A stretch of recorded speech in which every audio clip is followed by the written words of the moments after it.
All right, we're really making some progress now. We've been through the books of the Pentateuch and the books of history and the books of wisdom. Now we get to the books of prophecy. They're usually divided into two sections: the major prophets, which is Isaiah, Jeremiah, Lamentations, Ezekiel, Daniel, and then the minor prophets, Hosea, Joel, Amos, Obadiah, Jonah, Micah, Nahum, Habakkuk, Zephaniah, Haggai, Zechariah, Malachi. Those are the two designations, but don't worry, major doesn't mean better and minor means worse. I'll explain that when I get to the minor prophets. Let's just start at the beginning. Isaiah. It's one of the largest and most complicated and brilliant and bonkers books in the whole Bible. Like, it's got the highest peaks in the whole Old Testament and some of the lowest lows. Well, maybe that's Judges. Isaiah is the scroll that Jesus opened when he's in the synagogue in the New Testament. We're going to get to that. After the Psalms, Isaiah is the book that the New Testament quotes the most. The book isn't narrative, but it contains narrative. It's a compilation of a lifetime of preaching, oracles, stories, prophecies, condemnations, and comfort. Isaiah is like if at the end of a preacher's life, they compiled all of his greatest content into one book. It's incredibly helpful to know which section you're in because there's a lot of different types of content here. The overarching concept is this: chapters 1 through 39, judgment. Chapters 40 through 66, redemption. Let's start at the beginning. Chapters 1 to 6 is a setup for the book. It presents the problem and the mechanism for the solution. So in chapters 1 to 4, it's talking all about Israel's failure. God says, "Your new moons and your appointed feasts my soul hates.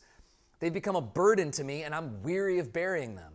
Chapter 5 is a vivid picture of a vineyard, which represents Israel, and the vine dresser, which represents God. It's just another picture of the devastation of the broken covenants. Chapter 6, it's one of the most famous chapters in the whole Old Testament. Isaiah is terrified beyond all belief as he's in the throne room of God. It fills with smoke. God sears his mouth with a coal from the flaming altar brought by a six-winged angel to symbolically purify him. He's sent on a mission to God to preach revival to the people of Israel. His obedience to that command is the book that we're now studying. Chapters 7 through 12 contain the first of two narrative signs. Okay, just stay with me. I know it's a bit complicated. In both signs, a king of Judah is under attack by a nation. Isaiah brings them a sign. The first king, King Ahaz, rejects the sign, but God still gives it to him. The sign is a clear picture of the Messiah, who we now know as Jesus Christ. Chapter 7, he's described as Emmanuel. Chapter 9 talks about his nature. Chapter 11 talks about how Jesus is a messianic branch from the line of David. Some of the best and most iconic verses in the whole Old Testament are here. 7:14 says, "The virgin shall conceive and call his name Emmanuel." Jesus moment? Chapter 9 says, "His name shall be called Wonderful Counselor, Mighty God, Everlasting Father, Prince of Peace." Jesus moment, anybody? Later it says this: "With righteousness he shall judge the poor and decide with equity for the meek of the earth." There's just like Jesus moments everywhere in this book. There's so many of them in Isaiah. And in between those are oracles and judgments. Speaking of oracles of judgment, there's a lot of these in the book too.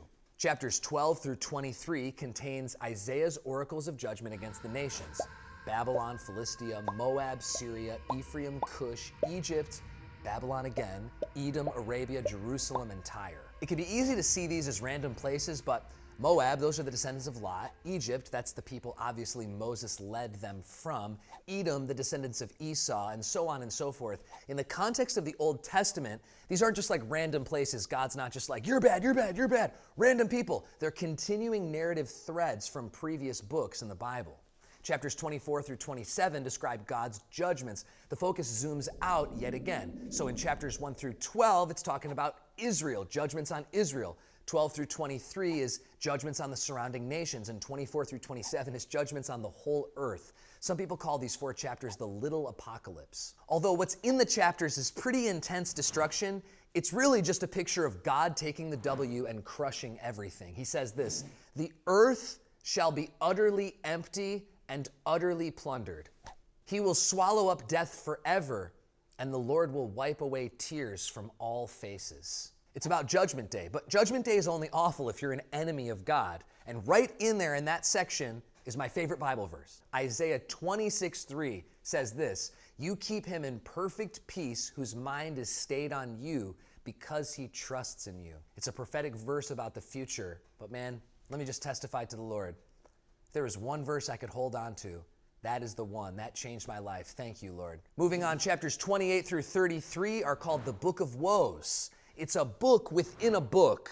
Inception, anybody? That mocks the leaders of Israel for a lot of things. For their drunkenness, for their hypocrisy, for their deception, for their rebellion, for their distrust, for their opposition. Pause. Okay, so there's so much good stuff in Isaiah that we actually can't fit it all in this video. So we're going to be back for more to finish the book, okay?